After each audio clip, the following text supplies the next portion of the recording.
ഓരോ കഥാപാത്രവും വ്യത്യസ്തമായ കഥാപാത്രങ്ങളായിരുന്നു.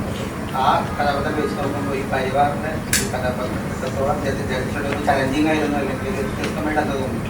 തീർച്ചയായിട്ടും 2024 ഞാൻ ചെയ്തിട്ടുള്ള കഥാപാത്രങ്ങളിൽ നിന്നും വളരെ വ്യത്യാസമുള്ള ഒരു കഥാപാത്രം തന്നെയാണ് ഇതിലെ സഹദേവൻ. അത് യാതൊരു സംശയമില്ല. കാരണം 2024 എല്ലാം നല്ല ചിത്രങ്ങളായിരുന്നു, ഹിറ്റ് ചിത്രങ്ങളായിരുന്നു.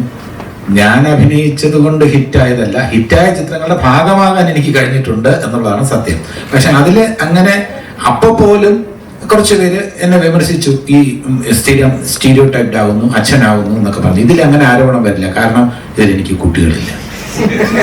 അപ്പം അതുകൊണ്ട് അവിടെ തന്നെ എനിക്ക് ഒരു ഭാഗ്യം കിട്ടി. അപ്പം മാത്രമല്ല, ഇതിനകത്ത് എന്താ പറയുക, വിമർശനം ഏതെങ്കിലും ഒരു രാഷ്ട്രീയ പാർട്ടിയുടെ വിമർശനം വരാതെ ഞങ്ങൾ നോക്കിയിട്ടുണ്ട്. പക്ഷെ നോക്കിയാൽ വരികൾക്കിടയിൽ വായിച്ചെടുക്കാൻ കഴിയുന്ന ഏതെങ്കിലും ഒരു പ്രസ്ഥാനമായിട്ടോ ഏതെങ്കിലും പാർട്ടിയുമായിട്ടോ ബന്ധമുണ്ടെന്ന് തോന്നുന്ന രീതിയിലുള്ള ചെറിയ കാര്യങ്ങളുണ്ട്. അതിനെ നമ്മൾ പരിഹസിച്ചിട്ടില്ല, അതിനെ നിരീക്ഷിച്ച് കഥാപാത്രത്തിന്റെ ഭാഗമാക്കിയിട്ടുണ്ട്. അത് ഏത് പാർട്ടിയാണ്, അല്ലെങ്കിൽ ഏത് പ്രസ്ഥാനമാണ്, ഏത് പ്രത്യയശാസ്ത്രമാണെന്ന് വേണമെങ്കിൽ സിനിമ കാണുമ്പോൾ നമുക്ക് വായിച്ചെടുക്കാം. പക്ഷെ അതില് ആ പാർട്ടിയുമായി ബന്ധപ്പെട്ട ആൾക്കാർക്ക് ഞങ്ങളോട് കയർക്കാനോ ക്ഷോഭിക്കാനോ ഉള്ള രീതിയിൽ ഒന്നും ഒരു പാർട്ടിയെ ഞങ്ങൾ പരിഹസിച്ചിട്ടില്ല എന്നുള്ളത് ഒരു സത്യമാണ്. അപ്പം വേറിട്ട ഒരു വേഷം തന്നെയാണ്. മനുഷ്യന്റെ പൈസയോടുള്ള ഒരു ആർത്തി ഉണ്ടല്ലോ, അത് ഞാൻ ഇതുവരെ അവതരിപ്പിച്ചിട്ടുള്ളതിൽ അല്പം കൂടുതൽ കാശിനോട് ആർത്തിയുള്ള ഒരു കഥാപാത്രമായിട്ടാണ് എനിക്ക് തോന്നുന്നത്.